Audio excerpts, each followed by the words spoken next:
back to podcast Jumpa Dengar. Bersama saya hari ini hostnya Oki Agastia dan rekan saya sebagai narasumber Tetap sama. Tetap sama. siapa bos? Henry. Pak Henry. Luar biasa di hari yang agak mendung hari ini dan banyaknya pekerjaan ya Pak. Yoi. Kayaknya memang agak sedikit mundur nih jadwal podcast kita. Kita masih tetap validasi mahasiswa baru sampai sekarang. Jadi mohon masih ada maaf, kerjaan. mohon maaf jika waktunya sedikit mundur, tapi kita tetap akan memberikan informasi terbaru buat teman-teman, baik itu mahasiswa baru ataupun juga sesuai dengan tema kita hari ini ya Pak Hendrik. Ya betul. Oke. Kita sudah ini ya, Ki ya? Udah mahasiswa Camaba udah Ki ya? Sudah dong. Sudah ya? Jadi kita Oke. sudah membuka pendaftaran mahasiswa baru sampai tanggal 31 Januari. Mohon teman-teman yang ingin mendaftar silakan langsung aja kemana Pak Hendrik? MyUT. Iya, myut.ac.id. Nah, Iya. Pak Hendrik nih, kita kebetulan nih baru aja nih. Saya mau ngucapin dulu nih Pak Hen. Apa Bagi teman-teman lulusan yang sudah lulus kemarin baru di wisuda tanggal 18 November, selamat. Semoga teman-teman bisa menggunakan ijazahnya sebaik mungkin ya Pak Hendrik. Semaksimal mungkin. Jadi teman-teman di UT itu baru aja melaksanakan wisuda tanggal 18 November kemarin di Selekta. Bagi teman-teman yang mungkin saat ini sudah mulai persiapan nih untuk mungkin udah mau lulus di tahun depan, kita udah kena biaya ya Pak Hendrik? Udah, iya. Sudah berapa mulai tuh, Pak? dikenakan biaya untuk wisuda. Wah, berapa nih Pak? Boleh di-spill nggak Pak? Belum tahu kita Belum ini. tahu, ya? Iya, belum tahu. Kita belum tahu. Fajar belum ngasih tahu dia. Belum ngasih Iya, tahu. makanya dia belum nggak mau jadi narasumbernya. Karena takut ditanyakan seperti itu nanti dia ya. Takutnya berubah lagi ya Pak Iya, Hen? takutnya berubah lagi nanti. Baiklah Pak Hen, nih berhubung dengan pembicaraan kelulusan nih Pak Hen. Sebenarnya prosedur lulus di UT itu seperti apa sih? Kan kita nggak ada skripsi ya? Nggak ada, skripsi nggak ada.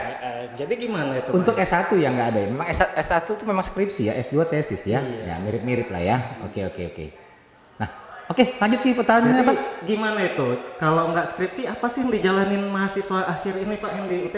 Kalau di UT itu mahasiswa itu untuk yang S1 ya, S1 itu wajib mereka melaksanakan yang namanya TAP, tugas akhir Program ya? program. Nah, jadi itu. Jadi teman-teman tetap ujiannya online biasanya ya.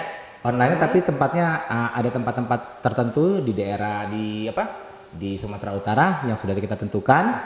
Jadi teman-teman itu akan diberikan soal yang cukup banyak sih soalnya. Nggak banyak sih soalnya, sedikit, tapi butuh penjabaran yang lebih detail. Oke, jadi selain TAP nggak ada nyusun-nyusun apa gitu Pak Hen? Tidak ada. Tidak ada ya? Jadi cuma hanya TAP, tugas akhir program. Program.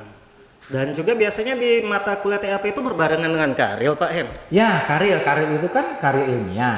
Dia memang berdampingan, tetapi karya itu kan tulisan ilmiah yang mahasiswa itu harus buat sekitar 15 halaman kalau nggak salah ya. Oke. Minimal ya. Dan itu Tapi dia itu tetap merujuk ke tata cara pembuatan jurnal. Oke, itu nanti di sidang?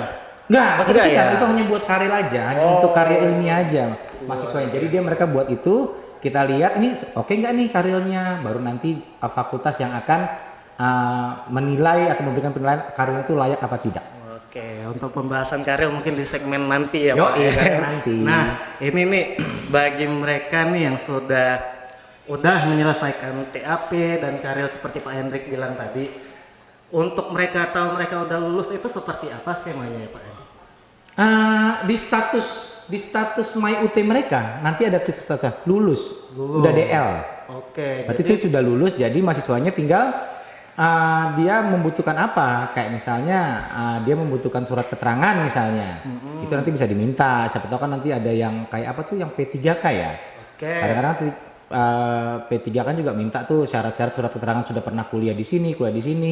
Nah itu kita ada aplikasinya. Aplikasinya itu nanti yang akan teman-teman mahasiswa request dari aplikasi tersebut untuk di print. Dan itu sudah tanda tangan digital. Wow, luar biasa sekali. Jadi pengajuannya sekarang semua serba online ya Serba Pak Hen. online. Nah, kalau boleh tahu nih Pak Hen, apa sih aplikasi atau websitenya Pak Hen?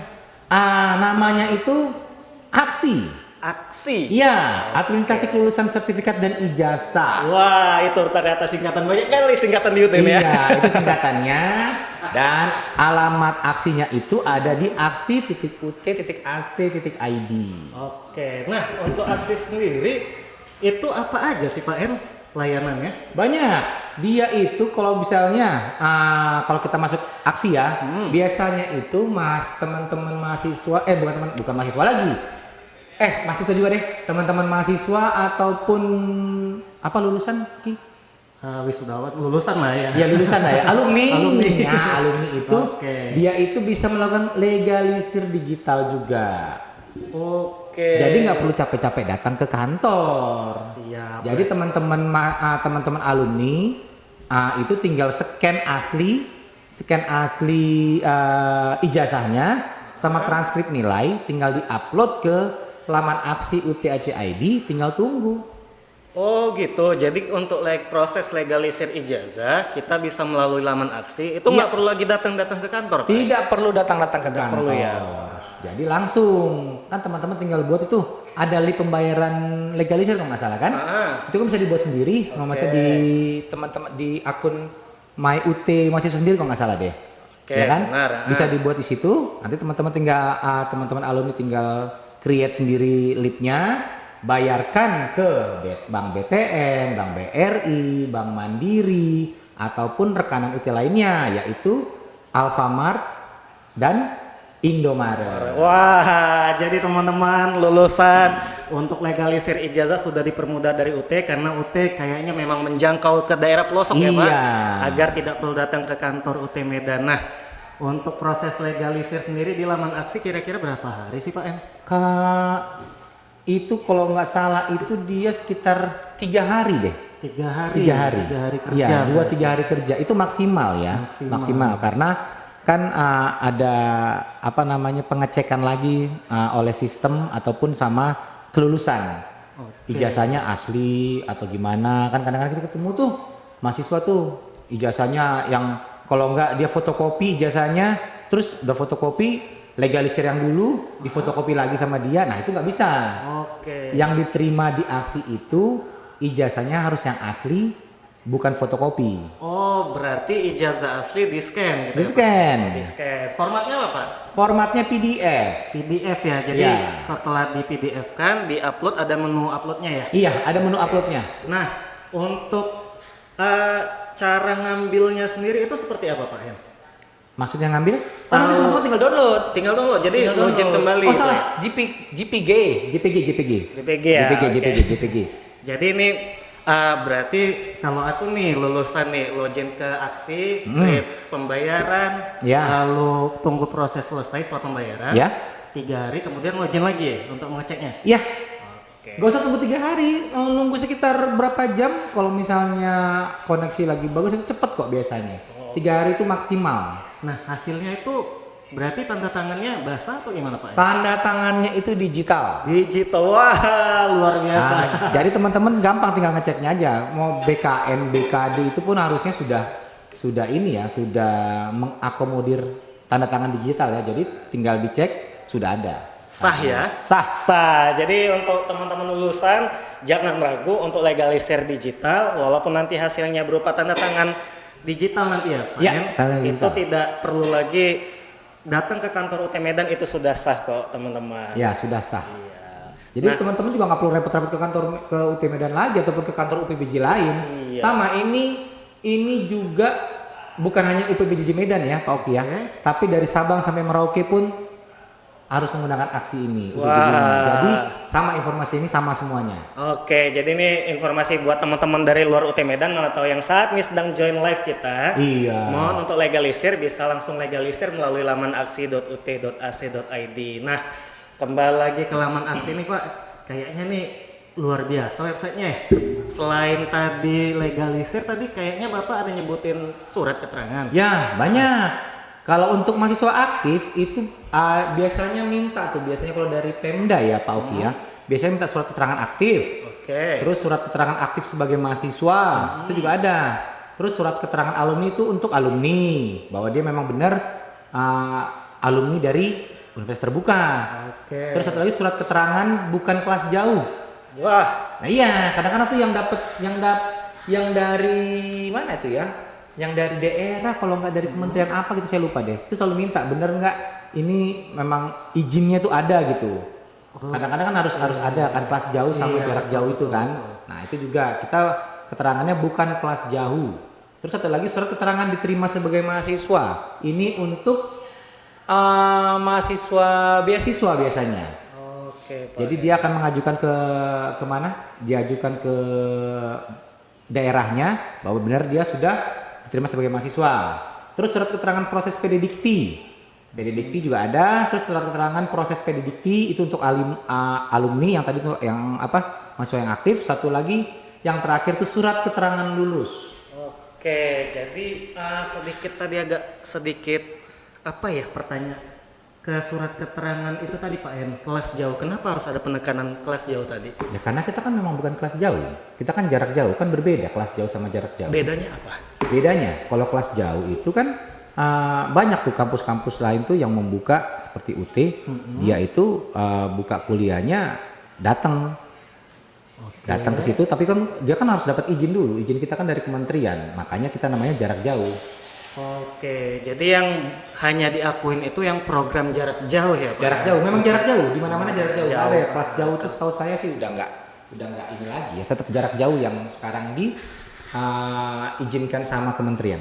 Oke, karena memang beberapa kampus ada yang menggunakan bahasa kelas jauh Pak En, makanya kita perlu penekanan dulu nih. Ya kalau kelas jauh itu nggak ini ya, nggak apa namanya di UT itu nggak ada, namanya jarak jauh, makanya surat keterangan bukan kelas jauh namanya.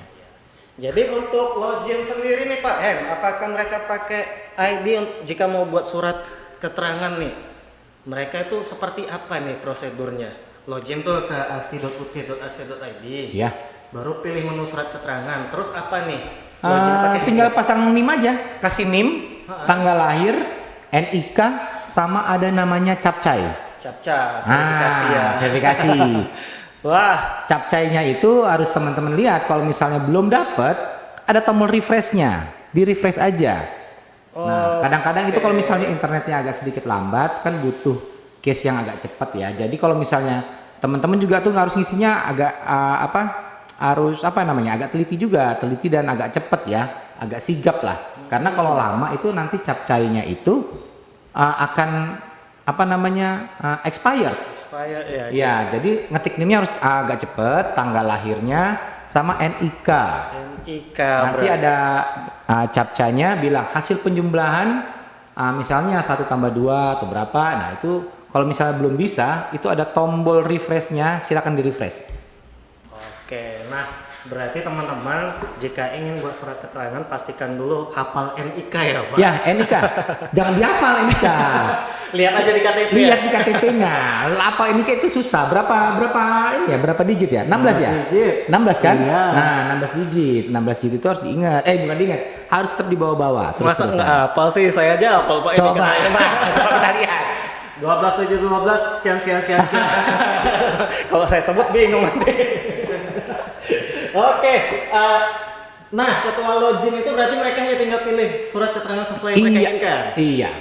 Nah, prosedurnya itu unduh juga sama seperti surat Sama. legalisir tadi. Sama, tinggal diunduh aja. Wah, luar biasa. Jadi teman-teman ini informasi baik yang baru mau masuk sama mahasiswa, jika butuh surat keterangan seperti yang disebutkan oleh Pak Hendrik tadi, bisa langsung aja gunakan laman aksi.ut.ac.id. Mungkin bagi mereka yang untuk laporan ke kantornya ya, Pak ke kantor. Sama mungkin untuk beasiswa. Ya, tugas belajar tuh biasanya sering kan tuh, yang teman-teman mahasiswa tugas belajar. Tugas belajar juga perlu surat keterangan, atau mungkin yang untuk laporan ke mana itu Pak En, jam sostek atau apa itu ya? Iya, itu juga ada.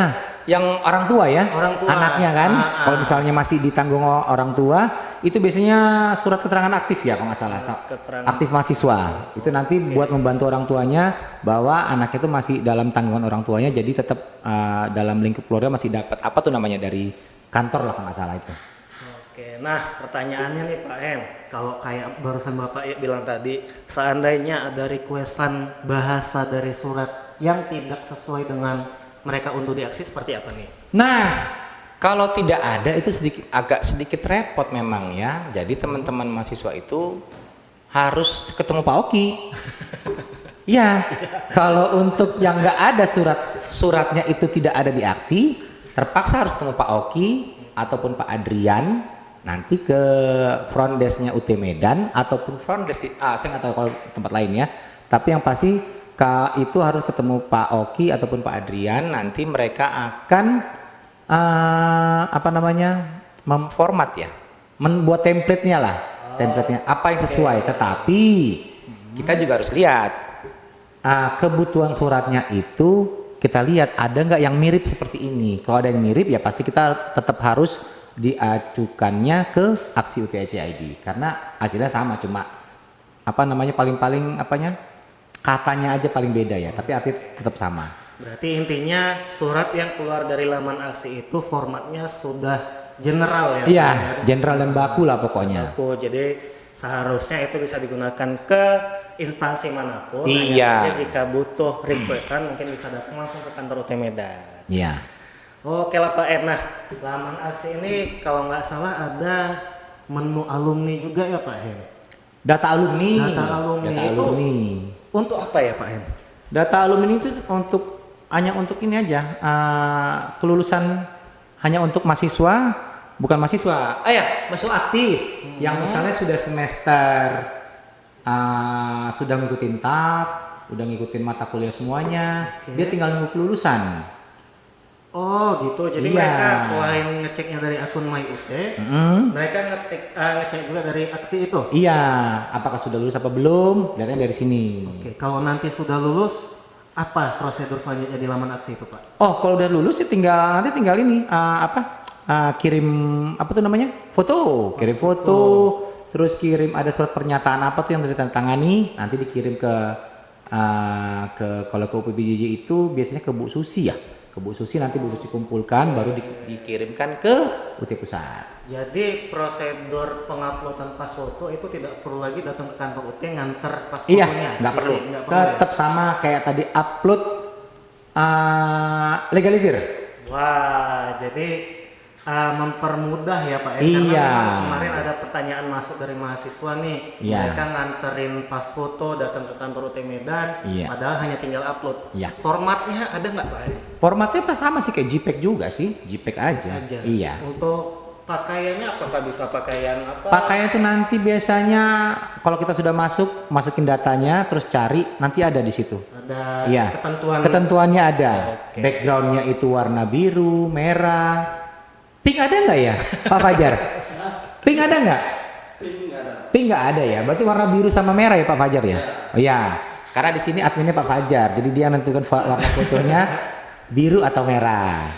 Oke, jadi teman-teman mohon ketika nanti sudah lulus ya Pak untuk mengecek ketentuan pas fotonya. Bukan sudah lulus sebenarnya, terjaring yudisium. Oke, terjaring yudisium. Mohon cek laman aksinya, baca ketentuan pas fotonya agar teman-teman tidak salah dalam mengupload pas foto ya Pak. Iya, nah, betul. Terjaring yudisium ini kayaknya agak aneh nih Pak En.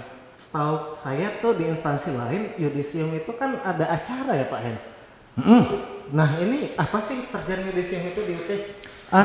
Terjaring yudisium itu misalnya setahu saya sih kalau di kampus lain kan tetap sama sih yudisium itu melihat syarat-syarat mahasiswanya sudah lulus apa belum. Kayak misalnya IPK-nya sudah menyentuh batas minimum apa belum, apakah sudah mengikuti mata kuliah semuanya atau belum. Ada lagi mata kuliahnya yang wajib harus diikuti, sudah lulus apa belum, sama minimalnya tuh kayaknya ada. Misalnya TAP itu minimalnya harus B kalau nggak salah Pak Fajar ya? Ya minimal kan harus B, itu harus ada. Kalau misalnya dia lulus TAP atau apa itu C, terus dia seharusnya udah lulus nih, nanti itu dilihat yudisium, ternyata belum, nilai kamu masih di bawah. Jadi yudisium itu sebenarnya penjaringannya untuk menghasilkan lulusan yang akan diwisuda nanti. Oke, berarti yudisium itu konsepnya di UT berupa penjaringan, karena di kampus saya yang lama ya Pak En, yudisium itu kayak ada acara itu seremonial. Gunain baju-baju atau baju jas gitu, enggak ya di sini ya? Itu nanti pas wisudanya. Pas wisuda. Oke, jadi teman-teman yudisium di UT itu hanya berupa penjaringan agar teman-teman bisa melanjutkan proses berikutnya berarti Pak Iya. M, antara wisuda atau pembuatan ijazah. Nah, kira-kira nih Pak M nih kan udah mau ujian nih teman-teman nih Pak M. Terus nanti katakanlah nilainya udah keluar.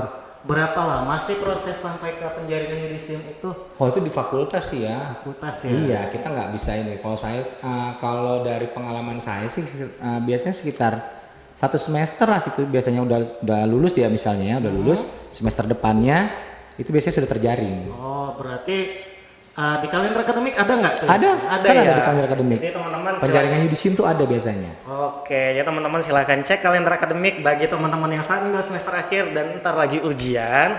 Mohon persiapkan, pastikan nilai keseluruhannya itu sudah menempuh semua mata kuliah A atau B ya. Nggak boleh E ya Pak N. Ya, asal jangan E. Asal jangan E. Asal jangan E. Nah, jika sudah pasti semua nilainya lolos semua dan mata kuliah akhir sudah dijalanin, maka teman-teman hanya tinggal menunggu proses penjaringan yudisium seperti yang dibilang Pak Hendrik tadi. Iya. Oke Pak M nih, agak di luar jalur nih pertanyaannya nih Pak M. Apa tuh? Jalur mana nih? Selatan, utara, barat, daya? Ini semuanya udah online Pak M. Ijazahnya online. Ijazahnya belum online dong. Belum online ya? Belum. Kalau ijazah online itu kayaknya kampus-kampusan juga belum deh. Kalau ijazah tetap harus kan ada ijazah itu ada namanya PIN. Ya kan, penomoran ijazah nasional. Itu kan harus kita harus daftarkan lulusan kita itu ke kementerian kalau nggak salah deh. Ke kementerian nanti baru ijazahnya itu muncul. Ijazahnya muncul, nomornya itu kan ada tuh nomornya kan berbeda-beda tuh setiap individu kan beda-beda tuh nomor ijazahnya nanti. Nah, itu nanti yang didaftarkan. Jadi kita tetap biarpun nggak online, ijazah kita itu tetap ada yang namanya security-nya. Titik-titiknya tuh ada mulai dari tinta yang digunakan, jenis font ataupun yang lainnya tetap ada, warna-warni tetap ada. Itu untuk menjaga keaslian dari ijazah kita di sini. Oke, berarti biar tidak mudah dipalsukan ya Pak M. Iya, biar tidak mudah dipalsukan. Luar biasa. Nah, tadi ada bahasa penomoran nih Pak M. Jadi berarti seluruh kampus ya Pak? Seluruh kampus, pasti seluruh kampus itu. Terus dinomorin dulu baru dinyatakan mendapatkan ijazah nantinya. Sebenarnya sudah dapat ijazah, cuma Sudah dapat kan ijazah. antrian untuk penomoran ijazah itu nanti mungkin digunakan kayak misalnya teman-teman yang P3K atau mana itu ya, kalau sama yang intinya itu nomornya itu nggak boleh sama sebenarnya, dan itu kayaknya nyambung nanti ke NIK dia, nyambung ke nomor induk kependudukan kita. Jadi informasi data-data kita tuh sudah jadi kayak satu data gitu semuanya.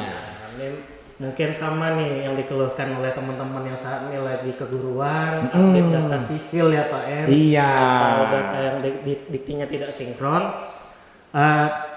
Mungkin bisa aja mensinkronkan dulu, mungkin ada yang data ijazahnya dulu salah, gimana nih Pak M?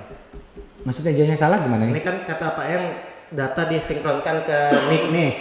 Ternyata pada saat dia tamat dulu datanya salah, tidak sesuai dengan NIK.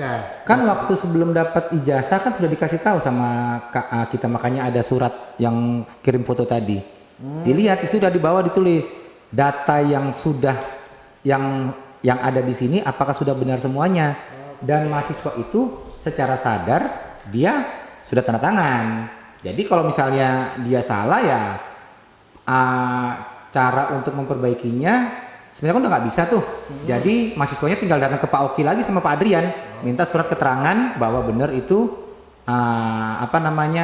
ada kesalahan. Tapi kalau ijazahnya tuh kayaknya sudah nggak bisa digantikan lagi. Berarti pada saat penguploadan pas foto itu nanti ada keterangan sesuaikan dengan data di KTP. Iya, sesuaikan semuanya. Nanti kan di MyUT mereka masing-masing kan ada.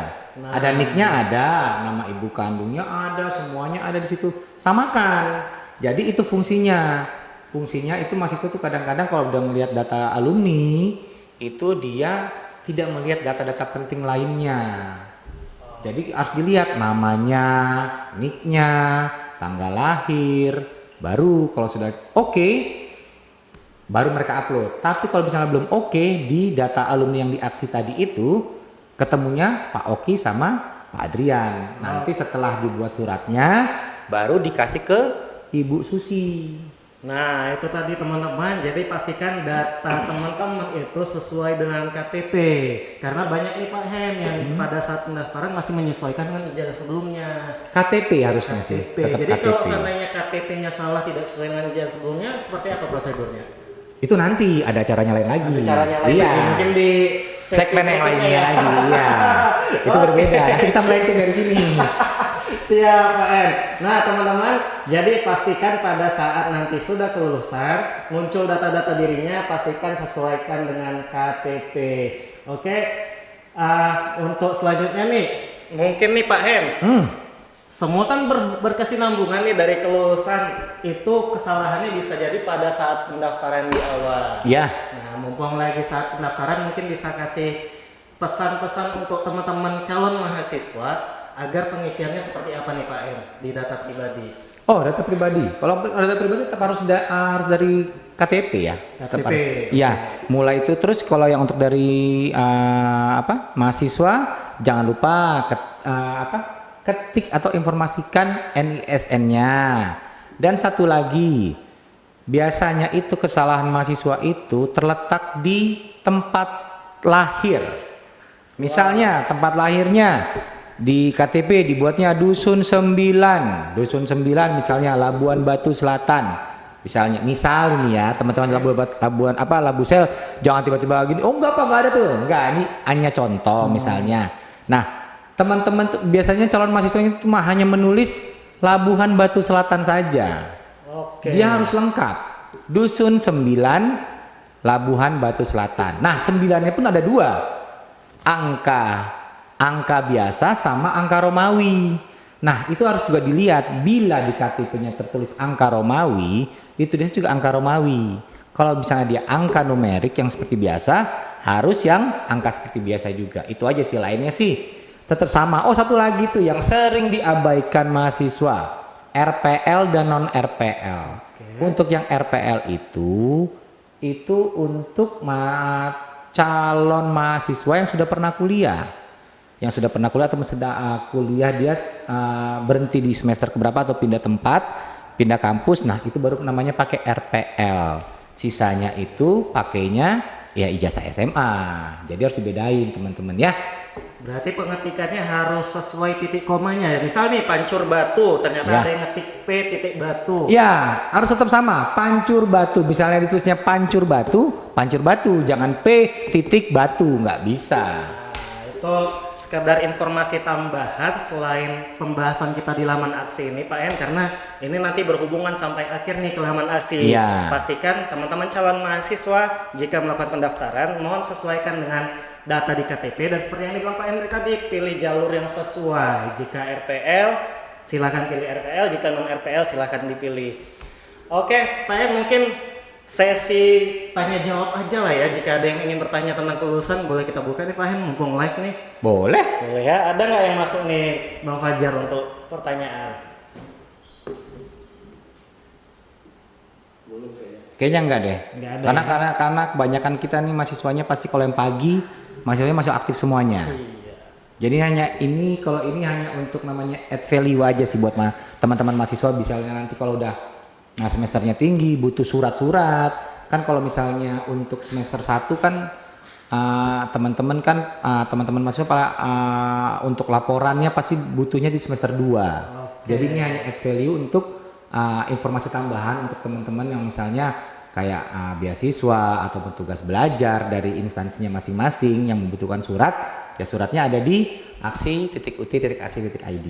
Oke, jadi mungkin kita tutup aja segmen kita hari ini ya Pak Hen. Oke. Untuk sekedar tambahan tadi teman-teman, seperti yang dibilang Pak Hendrik tadi, mungkin bagi calon mahasiswa yang sudah mendaftar dan butuh surat keterangan diterima, teman-teman bisa ngajukannya di laman aksi. Untuk yang baru lulus atau yang mau mengecek data yudisiumnya, teman-teman bisa ngecek di laman data alumni pada laman aksi.ut.ac.id. Nah, sedangkan untuk teman-teman yang sudah menerima ijazah, bisa juga buka website aksi.ut.ac.id untuk Legalisir. melegalisir ijazahnya ya Iya. Pak En. Wah, luar biasa, UT sudah berkembang maju sesuai dengan namanya Cyber University ya Pak En. Yoi. Teman-teman tidak perlu lagi datang ke Menjangkau kampus. yang tidak terjangkau. Wah, luar biasa. Oke Pak En, terima kasih Pak En atas informasinya hari ini. Kita tunggu kedatangannya di sesi berikutnya. Kedatangannya bukan kedatangan tempat Pak Oki sama Pak Adrian. Enggak dong. Oh, enggak ya. Kedatangannya ke ruangan podcast ini untuk informasi-informasi Oke, berikutnya oke. Pak En. Sip. Terima kasih. Kita akhiri aja teman-teman. Salam podcast Jumpa Tengah. Jumpa tengah. Dadah.